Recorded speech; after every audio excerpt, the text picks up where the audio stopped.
नमस्कार। प्रादेशिक समाचार के साथ मैं शीला कुमारी। पहले मुख्य समाचार। राष्ट्रपति द्रौपदी मुर्मू ने डिजिटल व्यक्तिगत डेटा संरक्षण विधेयक को दी मंजूरी। विधेयक का उद्देश्य लोगों के व्यक्तिगत डेटा को है सुरक्षित रखना। डुमरी उपचुनाव की रणनीति के लिए हुई गठबंधन इंडिया की बैठक। मुख्यमंत्री हेमंत सोरेन ने कहा, बूथ को करें मजबूत। मौसम विभाग के अनुसार राज्य में अगले 2 दिनों तक कहीं कहीं गर्जन के साथ बारिश होने की संभावना। संताल परगना क्षेत्र के लिए जारी येलो अलर्ट। और भारत ने मलेशिया को हराकर चौथी बार हीरो एशियन हॉकी पुरुष चैंपियनशिप का जीता खिताब। और अब समाचार विस्तार से। राष्ट्रपति द्रौपदी मुर्मू ने डिजिटल व्यक्तिगत डेटा संरक्षण विधेयक 2023 को मंजूरी दे दी है। ये विधेयक केंद्र सरकार को सरकारी मामलों में नियम बनाने का अधिकार प्रदान करता है। डिजिटल व्यक्तिगत डेटा संरक्षण विधेयक 9 अगस्त को राज्यसभा ने सर्वसम्मति से और लोकसभा ने 7 अगस्त को ध्वनि मत से पारित कर दिया। विधेयक का उद्देश्य लोगों के व्यक्तिगत डेटा को सुरक्षित रखना और इसके प्रबंधन के लिए कानून बनाना है। डुमरी विधानसभा सीट पर उपचुनाव के लिए नामांकन की प्रक्रिया शुरू हो चुकी है। 5 सितंबर को वोट डाले जाएंगे। इस उपचुनाव में झारखंड मुक्ति मोर्चा से मंत्री बेबी देवी प्रत्याशी होंगी। झामुमो नेता सुप्रियो भट्टाचार्य ने कहा है कि 17 अगस्त को झामुमो के उम्मीदवार मंत्री बेबी देवी का नामांकन होगा। नामांकन कार्यक्रम में मुख्यमंत्री हेमंत सोरेन के साथ साथ सभी सहयोगी दलों के नेता शामिल होंगे। डुमरी विधानसभा उपचुनाव की घोषणा के साथ ही विभिन्न पार्टियां चुनाव की तैयारी में जुट गए हैं। इसे लेकर कल नए गठबंधन इंडिया की बैठक मुख्यमंत्री हेमंत सोरेन के आवास में हुई। इसमें मुख्यमंत्री ने कहा कि डुमरी उपचुनाव के लिए नामांकन की प्रक्रिया शुरू हो गई है। इस उपचुनाव में झामुमो से मंत्री बेबी देवी प्रत्याशी होंगी। बैठक में उन्होंने कहा कि इनकी जीत के लिए इंडिया में शामिल दल बूथ स्तर तक जनसंपर्क में जुटे। उन्होंने सहयोगी दलों से कहा कि वे सरकार की उपलब्धियों के बारे में जनता को बताएं। उपराजधानी दुमका में निफा संस्था द्वारा तिरंगा यात्रा निकाली गई। राष्ट्रीय जय घोष के साथ ये यात्रा शहर के कई प्रमुख इलाकों से गुजरी तथा शहर में स्थापित स्वामी विवेकानंद, सिद्धो कान्हू, बाबा साहेब भीमराव अंबेडकर, तिलका मांझी, फूलो झानू, बिरसा मुंडा, कर्पूरी ठाकुर सहित अन्य महापुरुषों की प्रतिमाओं पर माल्यार्पण किया गया। इस यात्रा में पूर्व समाज कल्याण मंत्री लुइस मरांडी, सिद्धो कान्हू मुर्मू के प्रभारी कुलपति डॉक्टर विमल सिंह, जिला खेल पदाधिकारी तूफान पोद्दार सहित विभिन्न संगठनों के प्रतिनिधि और गणमान्य लोग शामिल हुए। केंद्रीय युवा कार्य और खेल मंत्री अनुराग सिंह ठाकुर ने कहा है कि भारत अगले 3 वर्षों में तीसरी सबसे बड़ी अर्थव्यवस्था बन जाएगी। कल चेन्नई में यूनिसेफ द्वारा आयोजित अंतर्राष्ट्रीय युवा दिवस समारोह में उन्होंने कहा कि सरकार की पहल से गरीबी रेखा से नीचे रहने वाली 27% आबादी इस स्तर से ऊपर उठी है। श्री ठाकुर ने युवाओं से स्वतंत्रता संग्राम के शहीदों को श्रद्धांजलि देने के लिए प्रधानमंत्री के मेरी माटी मेरा देश आह्वान में शामिल होने की अपील की। रामगढ़ जिले में राजस्व संबंधित कार्यों व आधारभूत संरचनाओं तथा विभिन्न परियोजनाओं को लेकर उपायुक्त श्री चंदन कुमार की अध्यक्षता में समीक्षा बैठक का आयोजन किया गया। इसमें भारतमाला परियोजना, वाराणसी कोलकाता एक्सप्रेसवे परियोजना, राष्ट्रीय राजमार्ग 33, बरलांगा कसमार सड़क निर्माण सहित अन्य सड़क निर्माण संबंधित योजनाओं की समीक्षा के क्रम में उपायुक्त ने योजनावार मुआवजा भुगतान की स्थिति की जानकारी ली। इस दौरान उन्होंने कार्यों में तेजी लाने का निर्देश भी दिया। रामगढ़ जिले के उपायुक्त चंदन कुमार द्वारा दिए गए निर्देश के आलोक में कल नमामि गंगे योजना के तहत भुवन गंगा ऐप को लेकर प्रशिक्षण का आयोजन सूचना भवन में किया गया। इसकी अध्यक्षता नोडल पदाधिकारी नमामि गंगे योजना रामगढ़ सह जिला जनसंपर्क पदाधिकारी डॉक्टर असीम कुमार ने की। मौके पर नोडल पदाधिकारी सह जिला जनसंपर्क पदाधिकारी डॉक्टर असीम कुमार ने जिले के विभिन्न क्षेत्रों में urban sewage, semi urban, rural sewage, natural drain, नाला, industrial waste water, solid waste disposal आदि को चिन्हित कर ऐप में जियो टैग करने के संबंध में विस्तार से जानकारी दी। खूंटी जिले के पेलोल गांव की महिला समूह की 12 दीदियां जोहार परियोजना के तहत मछली पालन कर अपनी आय वृद्धि कर रही हैं। विस्तृत ब्यौरा दे रहे हैं हमारे संवाददाता।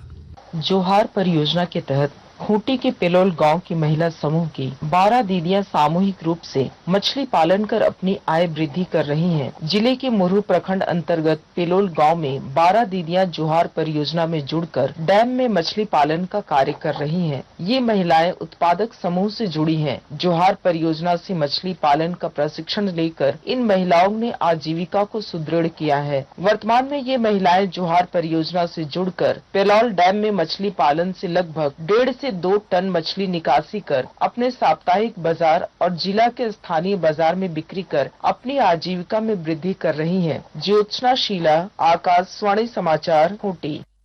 आकाशवाणी के ताजा तरीन समाचारों के लिए आप हमारी वेबसाइट newsonair.com पर लॉग ऑन कर सकते हैं। ताजा समाचार Twitter handle @AIR news alerts और Facebook page All India Radio news पर भी उपलब्ध है। आप प्रादेशिक समाचार एकांश के Twitter handle @AIR news Ranchi और फेसबुक, इंस्टाग्राम पेज तथा YouTube channel AIR news Ranchi पर भी हमारे बुलेटिन सुन सकते हैं। प्रादेशिक समाचार आप आकाशवाणी रांची से सुन रहे हैं। पिछले 24 घंटे में राज्य में कई स्थानों पर हल्के से मध्यम दर्जे की वर्षा हुई है, जबकि कहीं कहीं पर भारी वर्षा भी दर्ज किया गया। मौसम विभाग के अनुसार राज्य में अगले 2 दिनों तक कहीं कहीं गर्जन तथा वज्रपात होने की संभावना है। गढ़वा, पलामू तथा चतरा जिलों में आज कहीं कहीं भारी वर्षा की संभावना है। वहीं संताल परगना और कोल्हान प्रमंडल में भी अलग अलग दिनों में भारी बारिश होने की संभावना जताई गई है। इसे लेकर येलो अलर्ट भी जारी किया गया है। इधर राजधानी रांची में अगले 2 दिनों तक सामान्यतः बादल छाए रहेंगे। 1-2 बार हल्के से मध्यम दर्जे की वर्षा की भी संभावना है। भारत ने मलेशिया को हराकर चौथी बार हीरो एशियन हॉकी पुरुष चैंपियनशिप का खिताब जीत लिया है। कल चेन्नई के मेयर राधाकृष्णन स्टेडियम में एक रोमांचक मैच में भारत ने मलेशिया के खिलाफ 4 गोल किए। हालांकि भारतीय टीम ने पहला गोल किया, लेकिन मलेशियाई टीम ने आक्रामक खेल दिखाया और 3 गोल किए। बाद में भारतीय टीम ने दूसरे हाफ में लगातार 2 गोल किए और कुल 4 गोल किए और चैंपियनशिप एवं स्वर्ण पदक पर कब्जा कर लिया। टीम के लिए जुगराज सिंह, हरमनप्रीत सिंह, गुरजंत सिंह और आकाशदीप सिंह ने गोल किए। ये चौथी बार है जब भारत ने चैंपियनशिप जीती है। गिरिडीह जिले की पुलिस ने सड़क लूट की घटना को अंजाम देने वाले एक अंतरजिला अपराधी और 2 साइबर अपराधी को गिरफ्तार किया है। गिरिडीह के एसडीपीओ अनिल कुमार सिंह ने बताया कि गिरफ्तार आरोपी के पास से लूट के माल बरामद किए गए हैं। सरायकेला खरसावां जिले के राजनगर पुलिस ने जिले में कई लूट कांड को अंजाम दे चुके फरार अपराधी नकुल महतो को गिरफ्तार कर लिया है। गिरफ्तार आरोपी नकुल महतो राजनगर थाना क्षेत्र के बड़ा काकी गांव के रहने वाले हैं। थाना प्रभारी चंदन कुमार ने बताया कि नकुल महतो अपने सहयोगियों के साथ जिले में कई बड़ी लूट कांड को अंजाम दे चुके हैं। और अब अखबारों की सुर्खियां। राज्य से प्रकाशित होने वाले लगभग सभी अखबारों ने डुमरी उपचुनाव को लेकर गठबंधन इंडिया की बैठक की खबर को प्रमुखता से प्रकाशित किया है। वहीं देश दुनिया की कई खबरों के साथ भारत द्वारा हीरो एशियन चैंपियनशिप का खिताब जीत लिए जाने की खबर को भी पहले पन्ने पर छापा है। प्रभात खबर का शीर्षक है, बालूमाथ अमनसौ के गुर्गों ने कोयला व्यवसायी राजेंद्र साहू को मारी 3 गोली।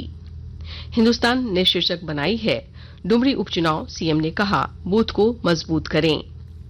दैनिक भास्कर की सुर्खी है, उच्च स्तरीय बैठक में महाधिवक्ता की राय के बाद बनी सहमति। मुख्यमंत्री 14 अगस्त को ईडी के सामने पेश नहीं होंगे, समय मांगेंगे। दैनिक जागरण ने प्रधानमंत्री के हवाले से लिखा है, विपक्ष ने मणिपुर के लोगों के साथ किया विश्वासघात। रांची एक्सप्रेस ने लिखा है, सीएम आवास पर जुटे इंडिया नेता, डुमरी सीट को लेकर तय हुई रणनीति, सबको मिला टास्क। और टाइम्स ऑफ इंडिया और हिंदुस्तान टाइम्स ने अपनी सुर्खी बनाते हुए लिखा है, राष्ट्रपति द्रौपदी मुर्मू ने राष्ट्रीय राजधानी दिल्ली क्षेत्र सरकार संशोधन विधेयक और डिजिटल व्यक्तिगत डेटा संरक्षण विधेयक को दी मंजूरी। अंत में मुख्य समाचार एक बार फिर। राष्ट्रपति द्रौपदी मुर्मू ने डिजिटल व्यक्तिगत डेटा संरक्षण विधेयक को दी मंजूरी। विधेयक का उद्देश्य लोगों के व्यक्तिगत डेटा को है सुरक्षित रखना। डुमरी उपचुनाव की रणनीति के लिए हुई गठबंधन इंडिया की बैठक, मुख्यमंत्री हेमंत सोरेन ने कहा बूथ को करें मजबूत। मौसम विभाग के अनुसार राज्य में अगले 2 दिनों तक कहीं कहीं गर्जन के साथ बारिश होने की संभावना। संताल परगना क्षेत्र के लिए जारी येलो अलर्ट। और भारत ने मलेशिया को हराकर चौथी बार हीरो एशियन हॉकी पुरुष चैंपियनशिप का जीता खिताब। इसके साथ ही आकाशवाणी रांची से प्रादेशिक समाचार का ये बुलेटिन समाप्त हुआ। नमस्कार।